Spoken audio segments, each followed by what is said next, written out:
If you're a young single person and you want to walk around in a neighborhood where white people are frequent and regular victims of black violence and robbery and worse, well, go ahead. It's on you. But when you put some kids into the equation, that makes you a truly dangerous person, not only to yourself, but to others.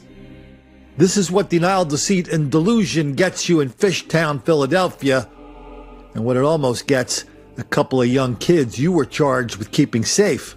Now to the search for the man who mugged a woman as she tended to her young nephew. This happened in Fishtown on Monday. The thief reaching into the stroller to steal the victim's purse. Action News reporter Christy Aletto live tonight at the scene on the 1200 block of North Front Street. And Christy, all this was caught on surveillance camera. That's right, Brian and Shari. Megan says she was walking down the street with her friend while pushing her toddler nephews in a stroller. She made eye contact with the suspect who was standing right here on this corner. She then turns to go down Lee Street, not thinking twice about the man she just made eye contact with until it was too late. And I was holding the door for my friend to go in, and this guy just started running at me. It's a scene Megan, who didn't want to give her last name, admits she's replayed over in her head. She let us retrace with her the very steps she took the moments before she was robbed in broad daylight while pushing her toddler nephews in a stroller near the 1200 block of North Front Street. The only thing really running through my head was like making sure that my nephews were okay. I felt his body running at me, but I didn't, even in that moment, I didn't think anything of it. And then he grabbed my wallet, and I just instinctively jumped at him.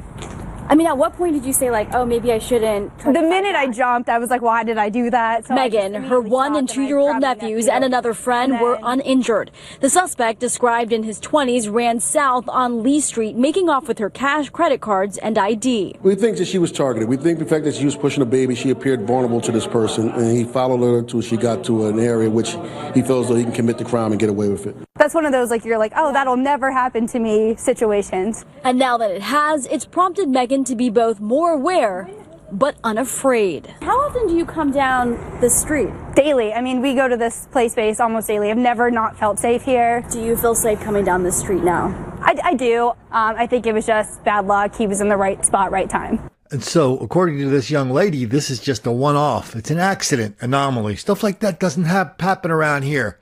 No, none of that is true, and we know that because of all the little message boards in and around Fishtown of people who live there. The people who have lived there for a while, whatever their delusions were going in, once they got there for a while, they figured out that something else was happening other than what their real estate agent told them was happening. Please, sir, I want some more. So now they're very aggressive about pointing all these crime notices on their little bulletin boards, reminding people that white people are targets. There's a lot of stories like that. Here's a story of rape, robbery. It's just a thing in Fishtown. The fellas go to Fishtown to target the young, naive white people with mommy and daddy's debit and credit cards with $1,000 purses. They like the art galleries. Whenever they see a little sign that maybe this neighborhood is something different than what they read about in their local hipster wannabe magazines, they ignore all the signs because paying attention to those signs, that makes the black kids angry.